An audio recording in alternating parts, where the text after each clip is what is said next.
Үзэгч та бүхний өдрийн амгалан айлтгая. За бид та бүхэндээ ардын үг нэвтрүүлгийнхээ ээлж дугаарыг хүрэхэд бэлэн боллоо.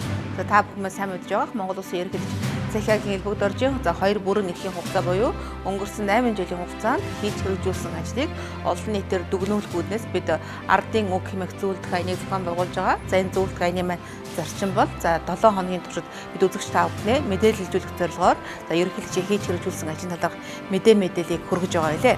За харин 2 дахь 7 хоногт энэ одоо мэдээлэл хүргэсэнийхаа дараагийн 7 хоногт иргэдийн одоо хилцүүлгийг өрнүүлж байгаа. Энэ хүү хилцүүлэлт маань ерөнхийлөгч өөрийн биеийг хүрэлцэн ирж за бидэнд өөрсдийнхээ ажлын тайлаг тавьж одоо дүн шинжилгээг хилцэх тэр боломжийг бий болгож байгаа. Ингэснийхаа дараагаар жижиг бүлгийн хилцүүлэг буюу за хилцүүлэгт оролцож байгаа санамсаргын төрийн аргаар сонгогдсон иргэд маань ерөнхийлөгчийн хийсэн ажил дүн тавьж байна.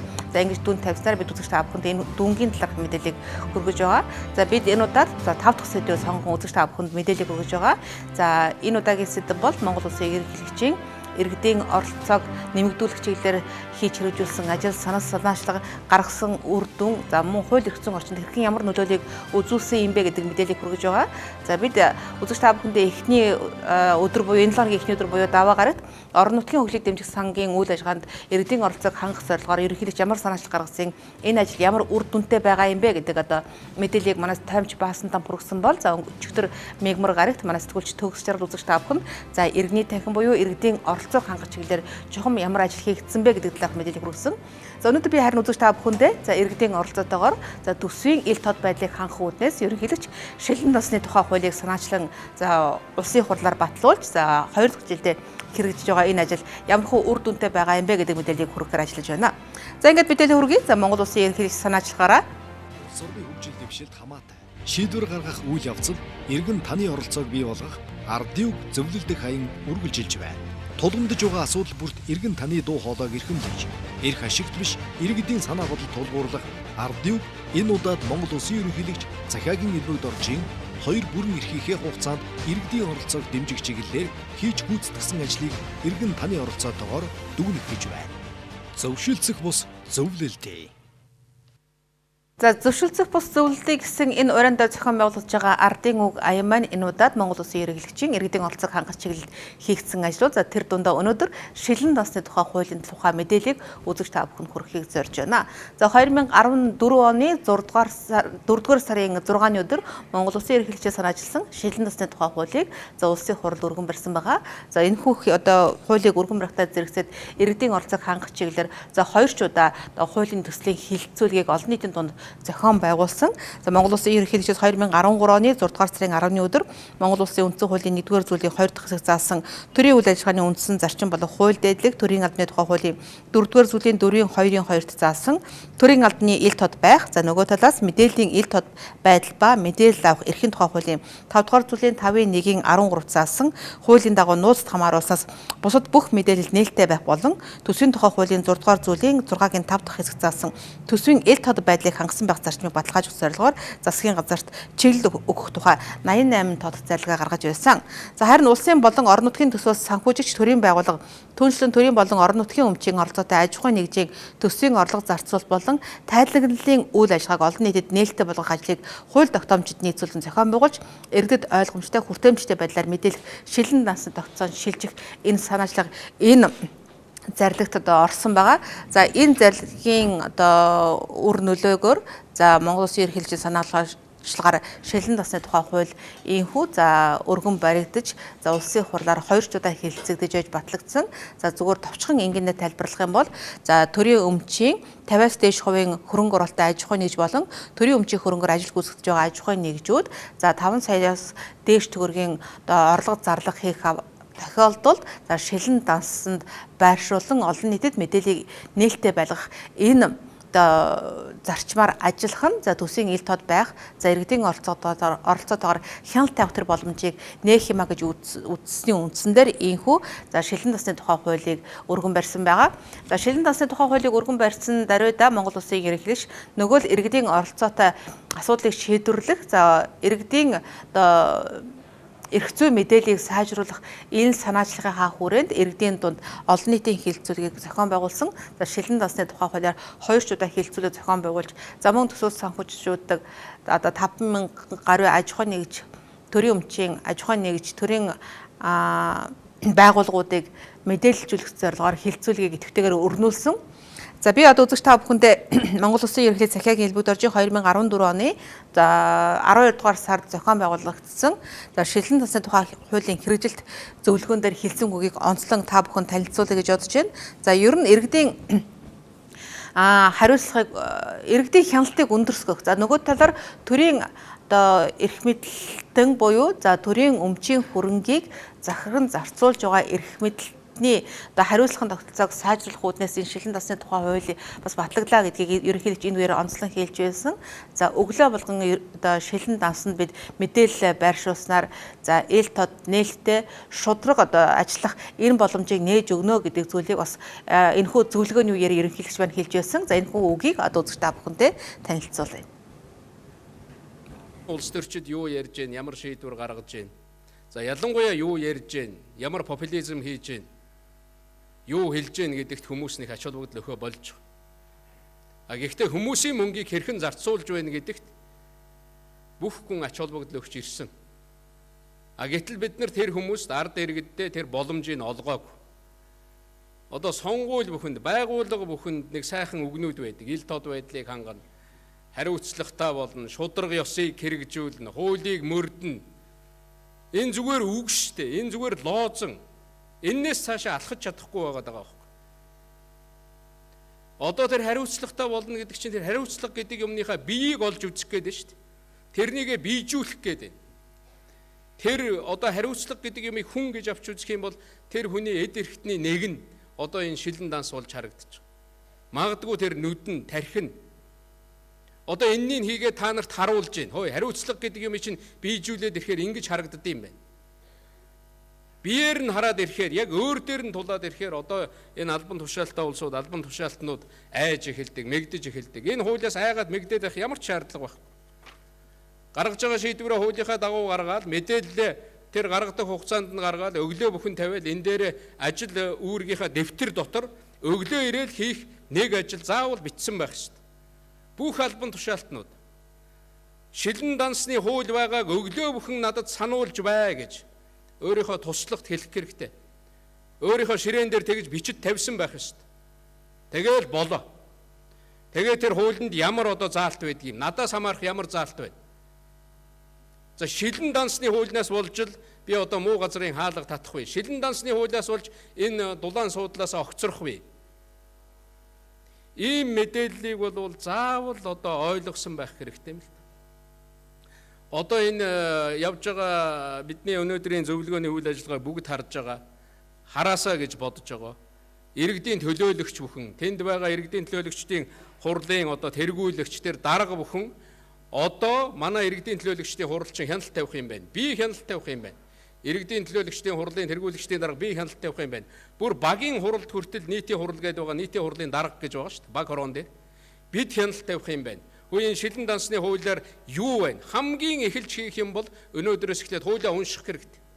Энэ дотор энэ шилэн дансны хуулийг бүрэн уншаад цоохортлон зурцсан улсууд бол цөөн л байгаа.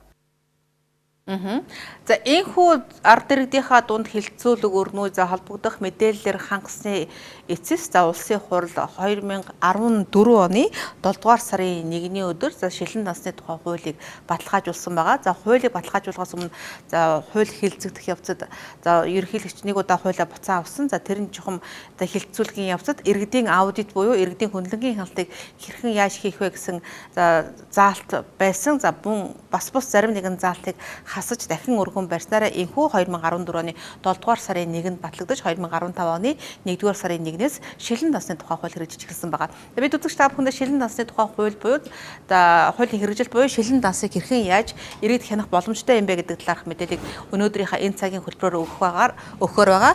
Та бүхэн цахим одоо хуудсанд ороод шилэн данс цэг government цэг MN гэсэн хаягаар ороод за төрийн өмчийн оролттой бүхэл аж ахуйн нэгжиг компани за 5 саяас дээш төгрөгийн орлого зарлага хэрхэн яаж одоо хийсэн ямар бичиг баримт за ямар даргын шийдвэрээр за мөн үр дүн юу байсан бэ гэдэг бүхэл мэдээллийг авах боломжтой. За шилэн дансны тухай хуулийн хамгийн одоо гол хянагч буюу хяналт тавих одоо субъект бол иргэн та гэдгийг бас энэ үеэр хэлье. За би өнөөдөр бас сангийн яамны ахлах мэргэжилтэн болон за шинжлэх ухааны техникийн сургуулийн бизнесийн удирдлагын багш докторант Баярмаа нартай ярилцаж үзэж та бүхэнд мэдээлэл өгөх байгаа.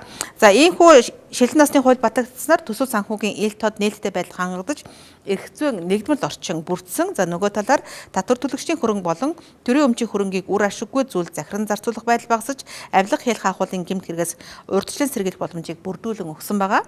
За түүнчлэн төсвийн мэдээлэл судалгаа шинжилгээний эргэлтэнд орж за төсөв санхүүгийн холбогдолтой хууль тогтоомж боловсронгүй болоход өндөр ач холбогдол өгсөн хэмээн мэргэжилтүүд үздэг юм байна. За харин эргэн та хэрхэн яаж хяналттай авах вэ? За шилэн дансны энэ цахим хуцыг эргэн та яаж хэрхэн ашиглах юм бэ гэдэг дээр за би Монгол Улсын ерөнхийлөгчийн иргэдийн оролцоо эдийн засгийн бодлогын зөвлөх даш дорштой ярилцсан ярилцлагаас түүж үзэж та бүхэнд үзүүлье. Хууль ингээд нөгөө авилгалын эсрэг тэмцэх тэгээд нөгөө төр орон нутгийн төсөв өмчийн хөрөнгийг зөв зөвхөн захиран зарцуулах буруу зүйлүүд засварлахаас урьдчилан сэргийлэх арга хэмжээ гэдээ бид ингээд ерөнхийдөө хууль авчирхад явсан л та. Тэгээд үүний хажуугаар хийх ёстой заавал хийх ёстой юм ингээд тэгэхээр ерөөсөө шилэн данс ингээд иргэдийн мэдээлэлтэй байлган гэдэг маань өөрөө болохоор төсвийн хөрөнгийн үргэлжлэлтэй байдлыг хангахаас гадна иргэдийн одоо иргэдийн ядуурлалтай тэмцэх тийм одоо чухал арга хэмжээ бодлого юм байна. За ядуурд нэг гол шалтгаан бол мэдээлэлгүйгээсээ болж ядуу байдаг. Тийм үү? Тэгэхээр ингээд мэдээлэлээр хангаад ингээд явна гэдэг нь одоо иргэдтэй одоо тухайлбал тодорхой хэмжээний те өөрсдийнхөө ашиг орлого амьдралаа одоо бас нэг айтайхан авчих тийм болцоо боломжоор бүрдүүлж өгж байгаа гэдэг ч юм уу те. Одоо шингээд нэг сургуулийн дотор байр цэцэрлэгийн одоо хоолны гээл тэгэх чинь те хөдөө орон тухайлбал ингээд цэцэрлэг одоо шинэ нэг хоньны килограмм ахад тэдээр авсан гэдэг нөгөө шилэн насны мэдээлэл гаргахад одоо нутгийн иргэн бол те би одоо ийм үнээр өгч болж байгаа та нар яагаад ийм өндөр өндөр авч байгаа юм би 5000 өгөхөд ах чи 8000 авсан байх юм гээл. Энэ өндөр үнэтэй байж таа дэргээд яриад ингээд те. Тэгээ тийшээгээ юмаа нийлүүлэх тийм болцоотой. Тэгээ дээрээс нөгөө тендерийн төлөвлөгөөнүүд төсвийн одоо бүх арга хэмжээ ингээд төлөвлөлтөөс ахуулаад гүйцэтгэл хяналтын бүх үйл ажиллагаа бүгдээр шилэн насны хуулинд хамрагдж байгаа шүү дээ. Тэгэхээр одоо шинэ ингээд ийм тендер ийм худалдаа авалт хийнэ гэдгийг бүр зарлж байгаа байхгүй юу. Тэр бүхэнд оролцох боломжоо нэмэгдэж байгаа. За ийхүү иргэдэд бас нээлттэй боломжийг олгодог юм байна. Хэрвээ та ямар нэгэн байдлаар ажил гүйцэтгэх боломжтой үйл ажиллагаа эрхэлж байгаа бол ийхүү шилэн данс цэг government гэсэн хаяг руу ороод за бүхэл мэдээллийг авах за мөн тендер зөрсөлдөх бүрэн боломж байгаа юм байна. Шилэн данс government цэг MN гэсэн хаягаар орох юм бол та бүхэл мэдээллийг авах боломжтой. За хамгийн гол нь энэ бол иргэдийн хяналт тавих одоо боломжийг олгож байгаа. За энэ нь за төсвийн одоо хэрхэн зарцуулж байгаа юм. За төсөв зарцуулагч маань бидний хөрөнгийг хэрхэн зөв зөвлөлд одоо өөр ашигтай зарцуулж байгаа юм гэдэг хяналт тавих аудит хийх энэ боломжийг одоо нээлттэй байлгасаар иргэдийн оролцоог бүрэн хангаж байгаадгийг бас хэлхэн зүйтэй байхаа гэж бодож байна. За энэ шилэн насны тухай хуулийг одоо өөрийн улсдаа хэрэгжүүлээд за үр дүнг нь үзэж байгаа Азийн жишг улсууд Монгол улс болсон байгаа. За энэ чиглэлээр би бас сангийн яамны ахлах мэргэжилтэн наран чимэгтэй ярилцсан ярилцлагыг одоо үзэж та бүхэндээ үзүүлье.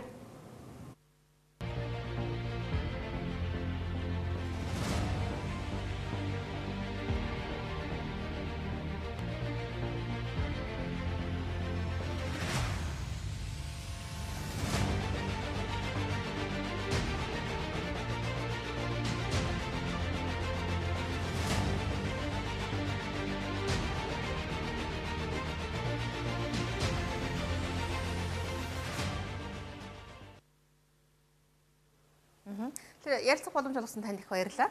Ер нь шилэн дансны тухай хууль Монгол улсад маань амжилттай хэрэгжиж байгаа гэж бид үзэж байгаа. Ер нь олон улсын жишг нь ямар хэмжээнд байдаг юм бол тэгэхээр Аз нахан болон махан лам бүс нутгийн дотроо бол манай шилэн дансны гэж хуульчилж гаргаж ирсэн бол улсын болны байгаа анхч улсуудын нэг.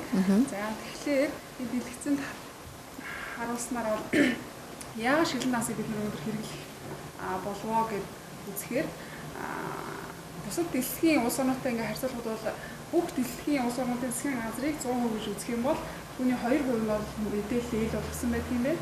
Тэр 2%-ийнх нь 13% нь цагуурын мэдээлэл, байгаль орчны мэдээлэл, үлдсэн 13% нь бол эрүүл мэндийн талаарх мэдээлэл бол нээлттэй болсон байдаг юм байна.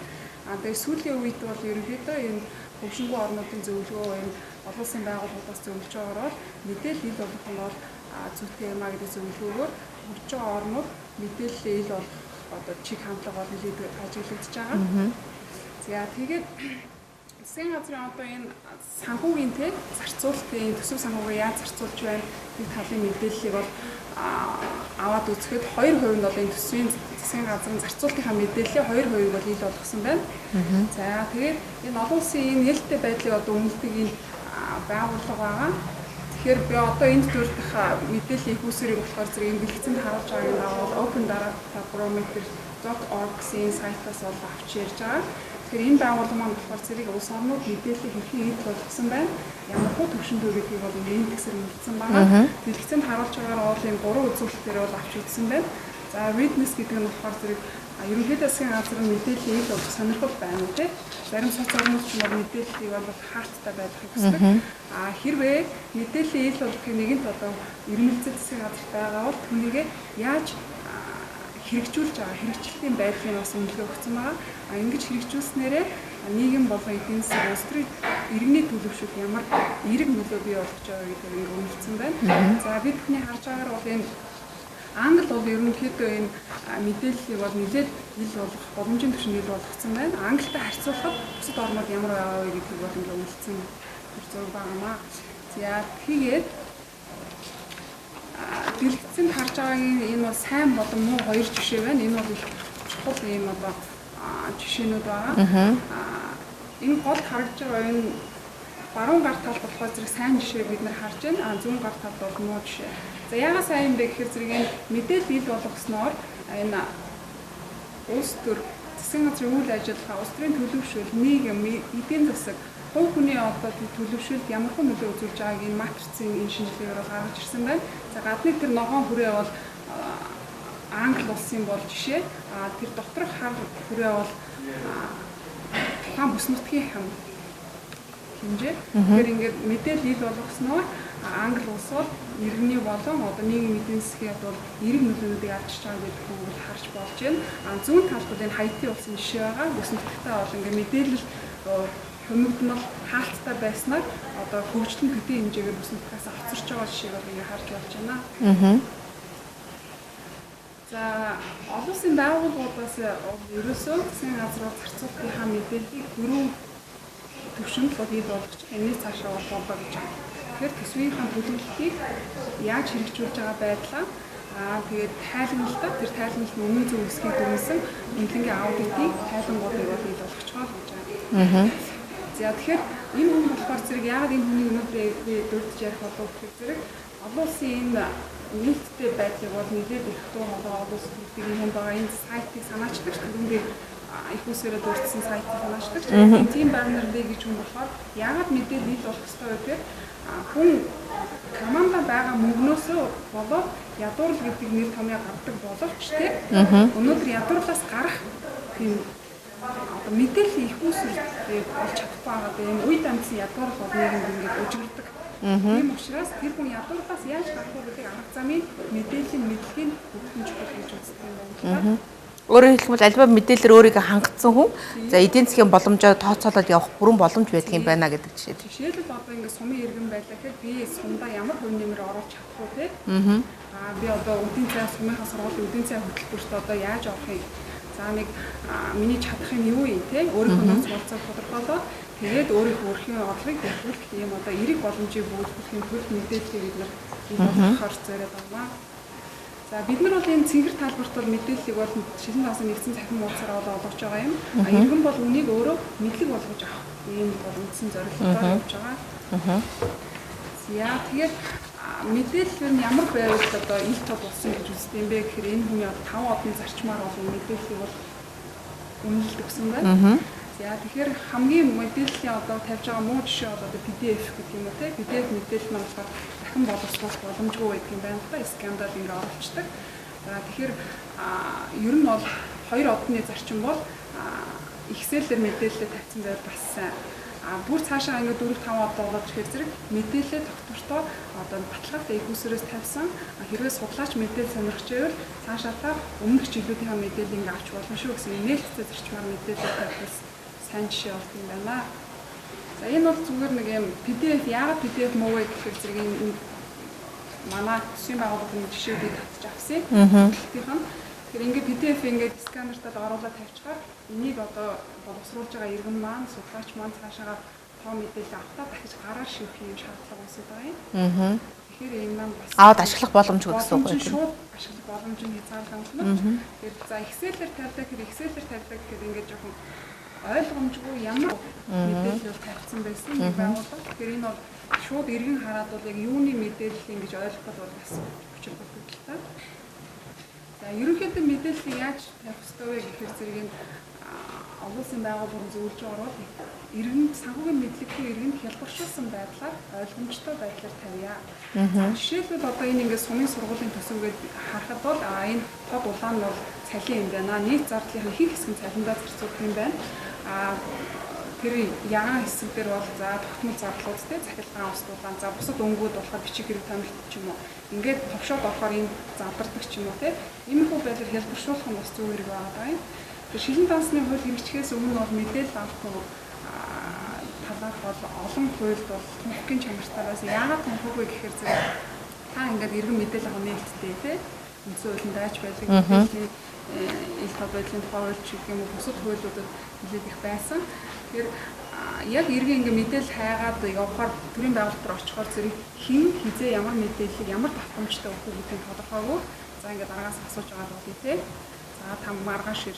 За эсвэл ингээ жоохон хүлээж байгаа ч гэх юм уу. Тиймэрхүү бэрхшээлүүд байсан бол шилэн данс ашиглалтанд орсноор ингээ хэрвээ танд ямар нэгэн электрон хэрэгсэлтэй таблет хаус компьютер байвал ингээ энэ веб хуудас руу нэвтэрч байгаа мэдээллийг өгөх ийм зорилгыг агуулж байгаа. Бидний бол одоо энэ хуулийн зорилго бол энэ хуулийн концепц бол ерөөсөө иргэнээ мэдээлжүүлээ. За мэдлэгтэй иргэн бол нийгэм дуу хоолойгоо бүрдэх нь заашгүй гэсэн юм л. Хоёлаа бас ганц хоёр жишээ дээр үзүүлээд тийх үү. Ер нь нийтдээ Монгол улсын хэмжээнд нэг 5,000 төрийн болон одоо төсвийн байгууллагууд одоо шилэн дансыг хөтөлж олон нийтэд мэдээлэл ил тод байлгаж байгаа хэрэгтэй шүү дээ тийм ээ. Тэгэхээр яг шилэн данс government гэсэн юм хаяг руу орох юм бол за шилэн дансны хөтөлбөр бүгд явагдаж байгаа. Энэ дунд бүхэл аж ахуйн нэгж байгууллага төсвөө санхүүждэг одоо тэр 5,000 байгууллагын одоо мэдээлэл багтсан байх хэрэгтэй. За шилэн данс руу нэвтрээд ороход бол ерөнхий зочны хандлагаар би бол орж байгаа. Иргэн одоо яаж мэдээлэлээ хайж өөртөө ашигтай байдлаар мэдээллийг боловсруулж авах вэ гэдэг талаас нь тайлбарлая. За ингээ ороход бол энэ хүрээд дэлгэцэл харагдана. Тэгэхээр төсвийн ерөнхийлөн захирагчаар нь бол бүх төсөв байгууллагуудыг бол ангилж зэгцтэй байдал өгсөн байгаа. За төсвийн ерөнхийлөн захирагчаар ингээ орохоор хэдүүлээ бол нэг жишээ авал за эхлээд бол энэ яамгууд байна. Засгийн газрын байгууллага, улсын их хурлын харьяаны байгууллагууд байна. Түүний доор энэ аймагуд байна. За өнөөдөр бол нэг аймгийн жишээ аваад үзье. За Хүсэл аймаг орчих. За ингээд орлоо. Аймаг байна. Аймгийн ерөнхийлөн захирагч нь өөрөө байна. Түүний харьяа байгууллагууд руу норъё. За нэг дурын байгууллага сонгоё. Засаг даргын тамгын газрыг сонгоё. Хүсэл аймгийн засаг даргын тамгын газар. За ингээ орохоор зэрэг энэ байгууллага бол нэлээд сайн бүгэлжсэн байна мэдээлэлтэй. Жишээлбэл энэ цалингийн зардлаас бусад 5 сая төгрөгөөс дээш зарцуулалтын мэдээлэлээ олон нийтэд олгоно гэж байгаа. Тэгэхээр энэ мэдээлэл хэр ил бодож орж харъя. Тэгэхээр энд бол эдгээр одоо 5 саяас дээш бүлгэнүүд бол он гарснаас хойш гарсан юм байна. Тэгэхээр энэ эндээс харахад бол бүлгийн шатхууны зардал гэж байна. За түн шалгаалтын зардал гэж байна. За ингээ он сартаага байна. Хаашаа шилжсэн ямар байгууллага хүлээж авсан те. Ингээд дэлгэрэнгүй мэдээлэлтэй байна. За тэгэхэд энд бол бид нар үндсэндээ бол төсөв гүйцэтгэл гэсэн энэ бүлэгт бол эдгээр мэдээллийг тавьдаг. Хөрөнгө оруулалт тендер худалдан авалт гэдэг бол бидний бас нэлээд ачаалал болж байгаа мэдээллүүдийн нэг байгаа. За тэгэхээр энэ эндээс хоёлаа харахад бол 5 саяас дээш худалдан авалтыг бол энэ төсөв байгууллагууд бол мэдээлэх ёстой. За энийг ингээд ороод харахад за энэ байгууллага бол он гарснараа 3 худалдан авалтыг хийсэн юм байна. Түрүүний худалдан авалтын мэдээлэл бол ингээд харагдаж байна. Гэх жишээний иргэн бол өөрт хэрэгтэй мэдээлэлээ бол ингээд зочны хандлагаар ингээд хуудас руугаа ороод одоо өөрөөр хэлбэл ингээд зөвлөсөн байгаа нь мэдээлэл оруулчихсан байна гэсэн үг шүү дээ. Хоёул дахиад жишээ хараад үзье тийм ээ. Ер нь ямар байх нь иргэд маань өөрсдөө энэ дээр хяналтаа тавих бүрэн боломж байгаа. За энэ тийм дундаа саяны хөрөнгө оруулалт тендер гэсэн цонхон дээр ч гэсэн за ер нь тухайн одоо төсөлт байгууллагаас ямар худалдан авалт тендер зарлагдаж байгаа юм бэ? Би энд оролцохын тулд ямар шаардлага хангах ёстой юм бэ гэдэг мэдээлэл гэсэн энэ сайтд бол тавигдах ёстой. Энэ байгууллага бол төсвийнхаа төлөвлөсөн төсвөө хэрхэн зарцуулж байна вэ гэдгээс ерөнхий мэдээллийг бол харж болно. Жишээлбэл бол манай засаглалын анхны нэгж бол сумын иргэн байлаа гэхэд сумын одоо төсөв хийдийн, сэдвэрийн томын газрын төсөв хийдийн тэрийг яаж юунд зарцуулж байгаа вэ гэдгийг ингээд тайлбарлаж өгч болохоор байгаа. Энэ одоо жишээ та юу руу орсон бэ? Энэ болохоор энэ тухайн сонгосон байгууллага Сэдвэрийн хамгааллын газрын гэсэн багц руу орохоор тухайн байгууллагын батлагдсан төсөв хүний хэрэгжүүлсэн байдал юм байна. Тэгээд энэ ногоон төвчин дээрээ ингээд дараад орохоор энэ мэдээлэл ингээд гарч ирж байна. Ер нь яг 2015 оны 1-р сарын 1-ээс Шилэн насны тухай хууль хэрэгжээд за тэр 5,000 аж ахуйн нэгж байгууллага төрийн албан тушаалтан болон одоо өөрсдөө мэдээлэл оруулж байгаа шүү дээ. Энэ дээр ингэж байгууллагууд мэдээлэл өгснөөр магадгүй зүгээр төсвийн одоо зарцуулалт ер нь ямар хуу байдлаар өөрчлөгдсөн бол. Хууль хэрэгжиж ирснээс хойш одоо бол 2 жил хэрэгжих хугацаа өнгөрч байна. Тэгээд бид нар бол Шилэн дансны хууль хэрэгжилтийг бол дараах үр дүн бол гарсан гэж үзэж байгаа. Мэдээж хүн бүхэнд бол Шилэн данс гэдэг бол ер нь хүн дор хаяж нэг удаа бол сонссон байна. Тэгээд иргэнээс ингээ асуухад бол Шилэн данс гэж юу вэ? Та энэ талаар сонсон уу? Ер нь бол сонссон гэж. Энийг бол одоо хэрэгж амьдралдаа хэрэгжүүлж орон нутгад хэр хөв нэмэр оруулж байна гэсэн асуултанд авах зэрэг зарим нь бол тийм, зарим нэг нь бол харах амжаагүй байж гэдэг юм. Иймэрхүү байдалтай хариулж байсан. Тэгээд бид нар бол одоохондоо төслийн хуулийн үр дүн бол төслийн их бодлоо тодорхой хэмжээнд бол дээшилсэн. Их захирчны маань болохоор зэрэг асуултаа за Шилэн данс гэж бид нар илт болох ёстой. Тийм учраас бас энийг хууль журмын дагуу зарцуулах ёстой гэдэг анхаарал нь авсан байна. Иргэн татвар төлөгчдийн бол хяналтын тогтолцоог энэ хуулиар оруулж өгсөн. Та татвар төлөгч бол таны төлсөн татварыг орон нутгийн эрх баригчид маань ч юм уу одоо эрх бүхий төсвийн байгууллагууд яаж зарцуулж байгааг бол та танилцах боломжийг өгч өгсөн байна. За тэгээд төсвийн сахилга батлах тодорхой хэмжээнд бол дээшилсэн гэж үзэж байгаа. Төрийн одоо санхүүгийн мэдээллийн цогц үйлчлэгээ програм бол төлөвлөсөн. Ер нь хуулиндаа энэ хариуцлага тогтолцоог ер нь яаж заасан байдаг вэ? Хариуцлага тогтолцоо бол нэлээд бол чанга гэдэг нь хатуу орж ирж байгаа. Төрийн албаны хуулитай нэг уялдуулж өгсөн байгаа. За төрийн албаны хуулиараа бол төрийн албаагч хэрвээ энэ шүрийн насны тухай хуулийг бол зөрчвөл сахилгын шийдвэрлэлээс ахуулаад албаны түвшинээс чөлөөлөх хэмжээний орж ирлээ. Оногдуулахаар хөлжиж өгсөн байдаг. Иргэний хяналтыг бол яаж шүүлжсэн бэ гэхээр зэрэг хэрвээ иргэн одоо сэтгэл хангалуун биштэй итгэлгүй орон нутгийн эрх баригч нартай одоо төсвийн зарцуулалтын итгэлгүй бол асуудлаа шүүхэд тавьж шүүх маргааныг бол шийдвэрлэх гэж хөлжиж өгсөн байна. Ер нь хууль хэрэгжсэн 2 жилийн хугацаанд иргэдээс яг энэ чиглэлийн хяналт гомдол ер нь хэр барьсан бол? Одоогор бол шүүхэд бол иргэнээс гомдол хэмрээгүй байгаа. Тэгэхээр хууль хэрэгжих хугацаанд үндэсний авалтын газар маань хөлний хяналт хийж байгаа. Хууль хэрэгждэг 3 удаагийн хяналтыг бол хийсэн. Зөвлөмжийн засгийн газар бусад хууль хэрэгжүүлэгч байгууллага. Ер нь олон улсад бол Монгол улс яг энэ Шилэн насны тухай хуулийг хэрэгжүүлж ихэснээр сайн жишээ тогтоож байгаа гэдэг зүйлийг бол ярьдаг шүү дээ, тийм ээ. Магадгүй яг энэ чиглэлээр туршлага судалгач гэдэг юм уу, тийм ер нь санал өргөр ярьдаг бол. Энэ олон улсын байгууллага байдаг энэ орон нутгийн мэдээлэл солилцох төвчний одоо үйл ажиллагаанд хэмжлэг үзүүлдэг юм орон нутгийн улс орчны чадварыг бичүүлдэг мэдээлэл солилцох ямар хөө байх ёстой тэр талаас ажил хийж хацаараа юм төслийн санхүүжилтийг бас нэг олон улсын байгууллагууд үйл ажиллагаа явуулдаг. Тэр наасны хөлөнд төслөдгүүд хамардаг. Энэ гишүүн орнууд нь бол Монгол бас байдаг. Камбож, Непал гэх юм одоо тэ Индонез гэдэг нэлийн орнууд байдаг. Энэ орнууд нь болохоор зэрэг нодлон эргэл шин зөвлөх дашторж миний энэ улс зөвлөгөөнд оролцсон. Энэ дээр бол энэ Монгол бол анх удаа энэ Шилэн дансны тухай хууль буюу мэдээлэл байх ёстой гэдэг энэ үйл ажиллагаа хүлчиж гаргаж ирснээр бол тэнд бол анхны одоо бас үйл ажиллагаа гэдгээр бол нэлээд дэмжигдэж байсан. Тэгээ энэ хурал дээр болохоор зэрэг Монгол хүчирч төвчний судал яг гэсэн тийм саналууртууд нэлээд тавигдчихсан. Хэрвээ бид Шилэн дансны тухай хуультай болоогүй байсан бол яах байсан бол? Ер нь хуучин хууль дээр нөгөө бидний дайцсан тунхагийн шин чанартай тийм эдрэгтэй хэрэгж хэсэг нь тодорхойгүй хэн хизээ хэрхэн яаж гэдэг нь бол тодорхой заагдаагүй ийм зохицуултын сул ийм хуулиуд байсан. Тэгэхээр энэ бол байдал бол мэдээд үргэлжлэл явах хэрэгтэй. Одоогийн байгаа байдлаа бол хүрч чадахгүй байсан. Одоо бид нар мэдээллийг ямар ч үсэн иргэн өөрийнхөө оршин суугаа газрын засаг захиргааны зарцуулалтын төсөв болон одоо түүнийг яаж зарж байгааг бол гэрээсэл үзэх боломжийг бол нийцлээ шүү дээ. Ер нь иргэдийн хандлт ямар хэмжээтэй байгаа вэ?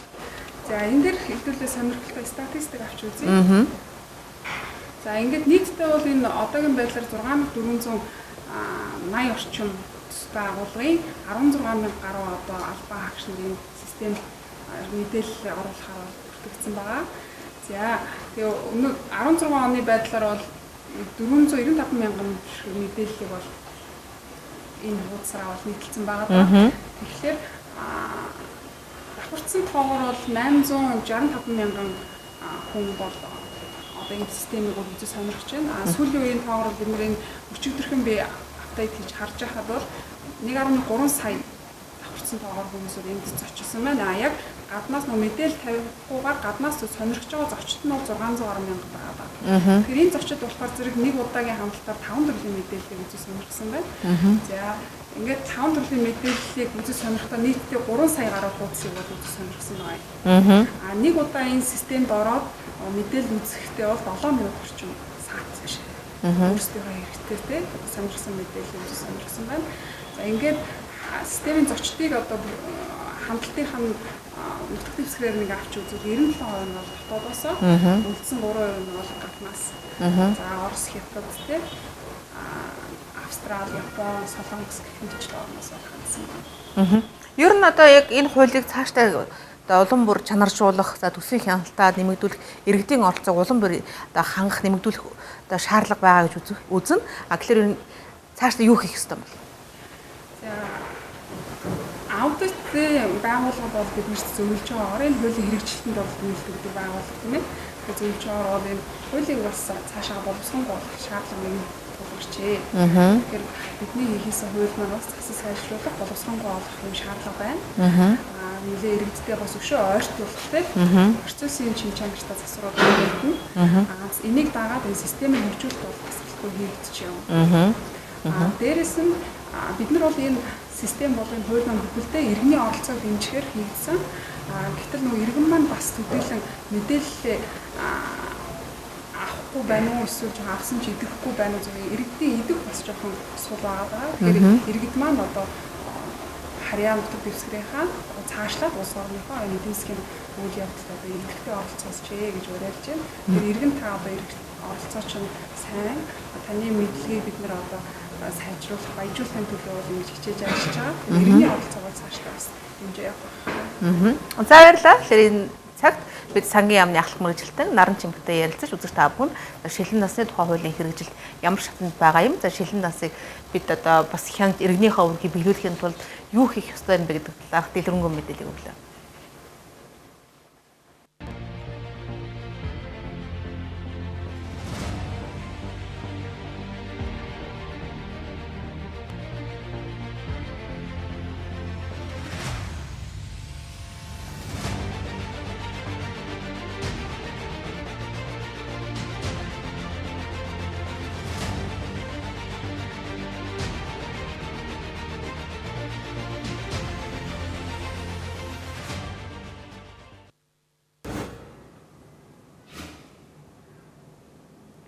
Хамт олж та бүхэнд баярлалаа. Ардын үргэлжилж байна. За сангийн яамны ахлах мэргэжилтэн наран чимэг сая хэлэхтэй. За шилэн дасны тухай хууль болон төсвийн энэ үйл ажиллагаанд зарцуулалтанд иргэд хяналт тавих ёстой гэдэг зүйлийг хэлсэн. Иргэдийн хяналтыг улам бус сайжруулах зайлшгүй шаардлага байгаа. За тэр чүдээсээ би энэ цагт студид шинжлэх ухааны техникийн сургуулийн бизнесийн удирдлагын салбарын багш доктор Анд Баярмаг урьдсан байгаа. Ингээд урилгыг хүлээж хүрэлцэн ирсэн танд их баярлалаа.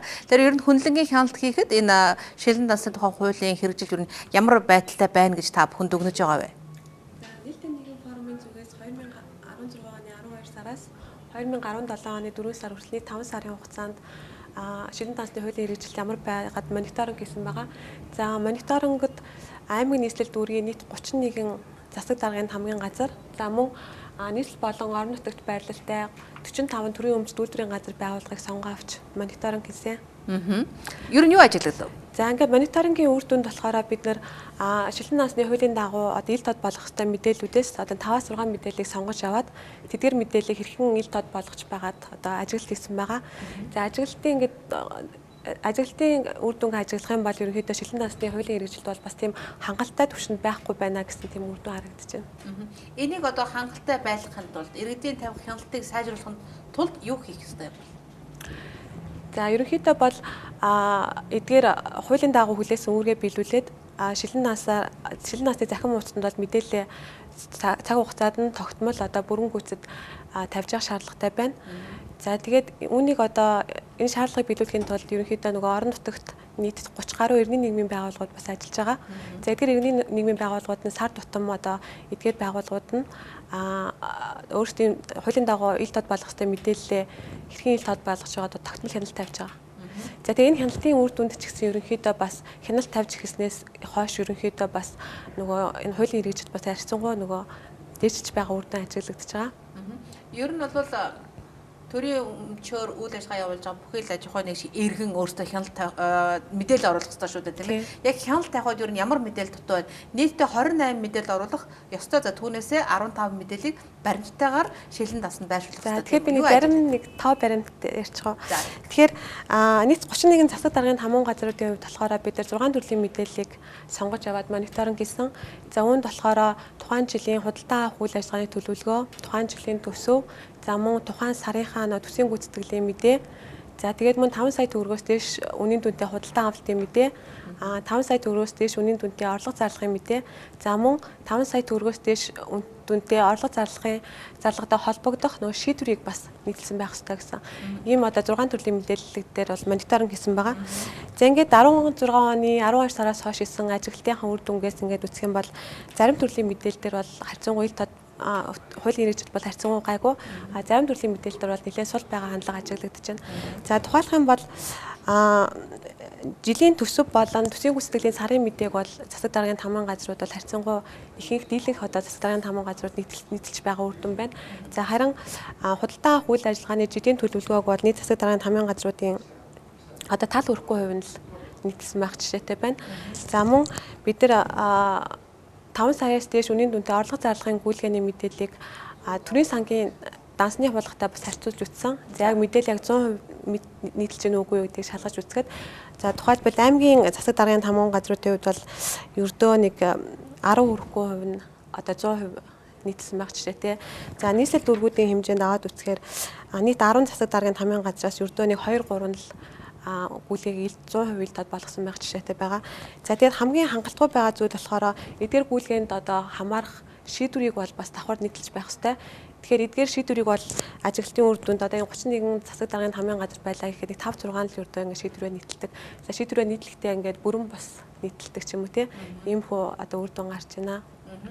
Магадгүй яг энэ хуулийн хэрэгжилт бол 2017 оны 1-р сарын 1-ээс бүрэн утгаараа хэрэгжиж байна гэж бас мэргэжилтүүд дүгнэж байгаа. Гэтэл одоо мэдээлэл тавихгүй байгаа засаг дарга гэдэг юм уу эрх мэдэлтнүүдэд хариуцлага тооцох хэмжээний одоо байдал ерөнхийдөө ажиглагдсан бол энэ маань өөрөөр хэлбэл мэдээлэл хийхгүй байгаа тийм огт хийдгүү.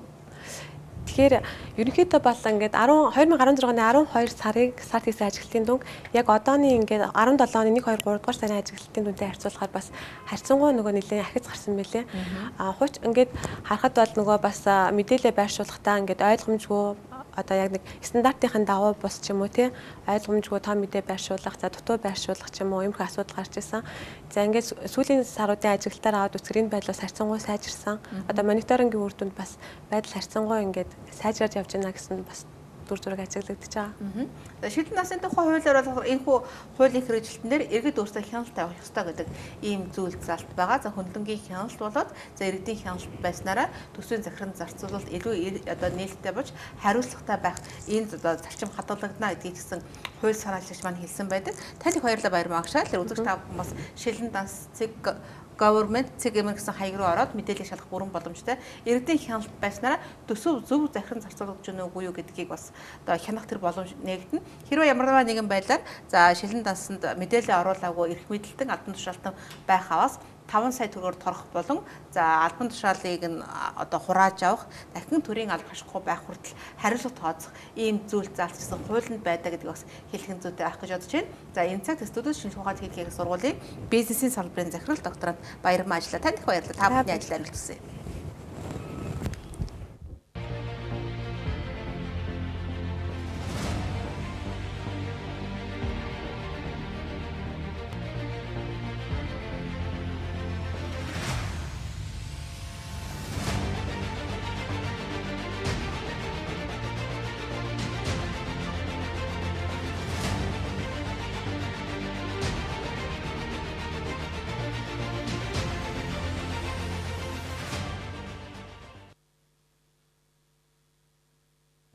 Хамт олж та бүхэндээ баярлалаа. Ардын үг үргэлжилж байна. За Шилэн дансны тухай хууль хэрэгжиж ирсэнтэй холбогдуулан иргэдийн хяналтзаашгүй шаардлагатай гэдэг зүйлийг та бүхэн бас бидний мэдээлэлээс харсан баг. За 2017 оны 1-р сарын 1-ээс хууль бүрэн одоо утгаараа хэрэгжиж байгаа энэ цагт иргэдийн хяналтзаашгүй шаардлагатай. За Шилэн дансны тухай хууль яригдж ирсэн даруйд иргэд өөрсдөө тодорхой хэмжээнд хяналт тавьж ирсэн. За тэр дундаа сошиал ертөнцид Шилэн цогоо гэдэг хүртэл нэрээрээ одоо алдаршсан. За өнөөдрийн зам тээврийн хөгжлийн дид сайд цогт гэрэл өнөөдөр яг яамныхаа хэмжээнд хэрхэн яаж хяналт тавьж байгаа вэ гэдэг талаараа би бас ярилцах үеэр тодруулсан байгаа. Энэ товч ярилцлагыг хэлээ та бүхэндээ хүргэдэг. Ганбаатарын тушаалаар салбарын нийт хэмжээний Шилэн дансны үзлэг шалгалтыг сая хийгээд дууссан. За зарим нэгэн одоо дутуу хөтөө мэдээлжсэн нөхдүүдийг бол арга хэмжээ авсан байгаа. За дээр нь би бол ерөөсөө дэд сайдад өрсөлдөхтөө хүртэл хэлжсэн салбарын хэмжээний нийт нөгөө худалдан авалт, тендер, сонгон шалгаруулалт энэ бүхнийг би шилэн болгоно гэж амласан.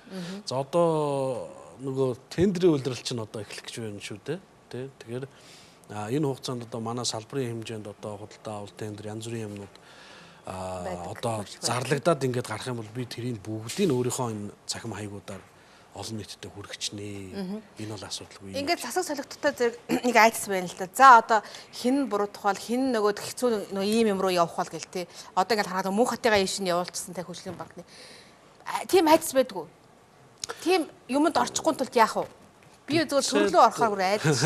Дэдсэдийн хувьд бол мөнгөн дөр гарын үсэг зурдаг ажил бол биш. Тэ. Тэгэхээр миний хувьд бол ямар ч гэсэн айдас бол байхгүй. Харин ч нөө мөнгөний ашиг сонирхлын янз бүрийн шийдвэр гаргадаг учраас салбарын нийт хэмжээний сахилга батыг сахиулах хууль одоо мөрдөх дүрм журмаа мөрдөж ажиллах зэрэг дээр бол илүү сайн хяналт тавиад ажиллах юм ашиг сонирхлын зөрчилгүй албан тушаал учраас энэ дээр л илүү сайн ажиллах юм боломж болцоо над хуулиар нээлттэй байгаа. За тэгэхээр иргэд хяналт тавих боломжтой гэдгийг үзүүлэхийн тулд жишг болгож за Шилэн цогоогийн ярилцлагаас та бүхэндээ хүргэлээ.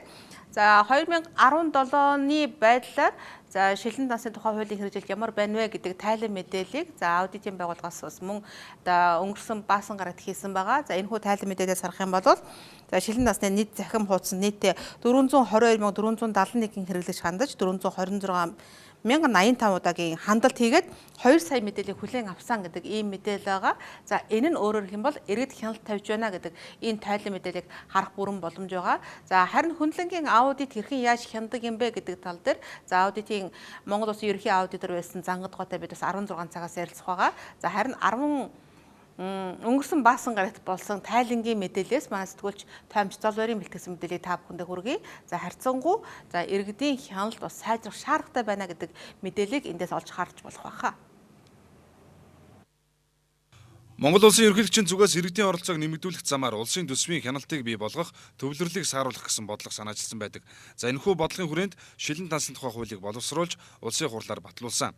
За уг хууль 2015-2016 оныг дамнан хэрэгжиж, 2017 онд хэрэгжилт үргэлжилж байна. За гэхдээ хуулийн хэрэгжилт бүрэн гүйцэд биш байгаа нь төрийн аудит болон хөндлөнгийн төрийн бас байгууллагуудын тайлангаас харагдж байна.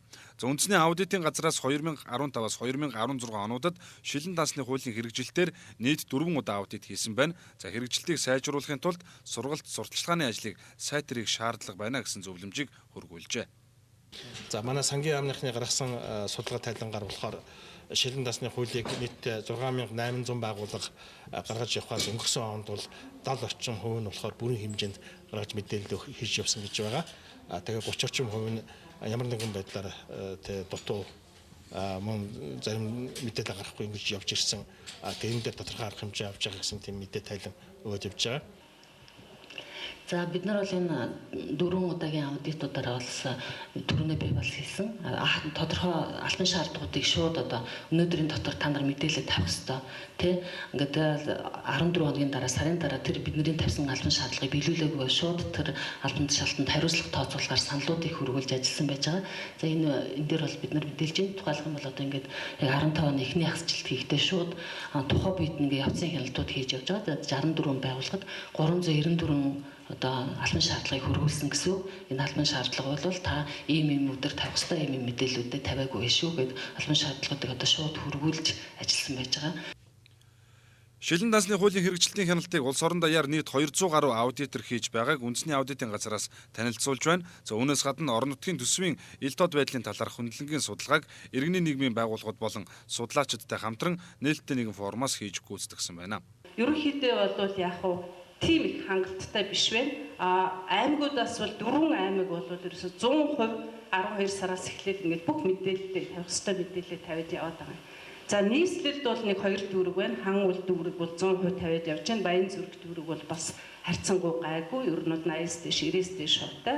Хамгийн харамсалтай нийслэлийн засаг даргын тамгын газар бол Улаанбаатар хотынхаа хэмжээнд дүүргүүдээс одоо хамгийн доод хэмжээнд явж байгаа жишээтэй. За тэгэхээр сая манай ихтгэл тавьсан хүмүүс хэллээ. Дагалдах шийдвэрүүд тавигддаг. Ерөөсөө шийдвэр нь тавигдахгүй. Гүйлгээнүүд нь тавигдаад байдаг, шийдвэр нь тавигдахгүй. Тэгэхээр би энд одоо хамгийн гол нь юу хэлэх гээд байгаа гэхээр за ингээд нэгдсэн санд нэгдсэн мэдээллүүд нь ороод ингээд явж байгаа юм сайн байна. Иргэдийн оролцоо байхгүй гэд бид нар яриад байдаг. Тэгэхээр орон нутагт нь иргэдэд энэ мэдээллийг хүргэхгүй яаж иргэдийн оролцоо байх юм бэ? Тийм биз дээ. За цаашид хуулийн хэрэгжилтийг сайжруулах үүднээс төрийн байгууллагуудад сургалт сурталчилгааны ажлыг нэмэгдүүлэх шаардлагатай байгааг хэлж байна. За мөн иргэдийн зүгээс өөрийн харьяа оршин суугаа сум дүүргийнхээ төсвийн зарцуулалтанд хяналт тавьж ажиллах нь чухал байгаа гэдгийг хэлэлцүүлгийн үеэр онцолж байсан юм а.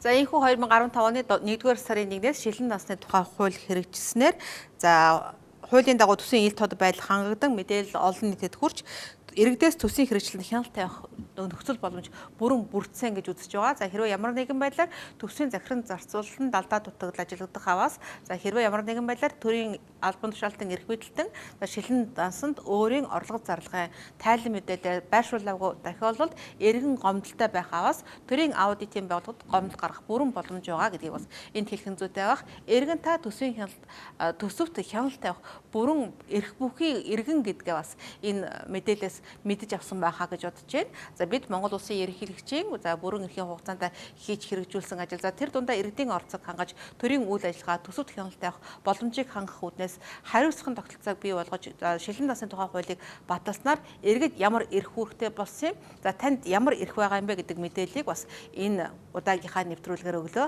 анхааран үзсэн үзэгч та бүхэндээ баярлалаа. Бид та бүхэндээ Шилэн дансны тухай хуулийн дэлгэрэнгүй мэдээллийг хүргэлээ.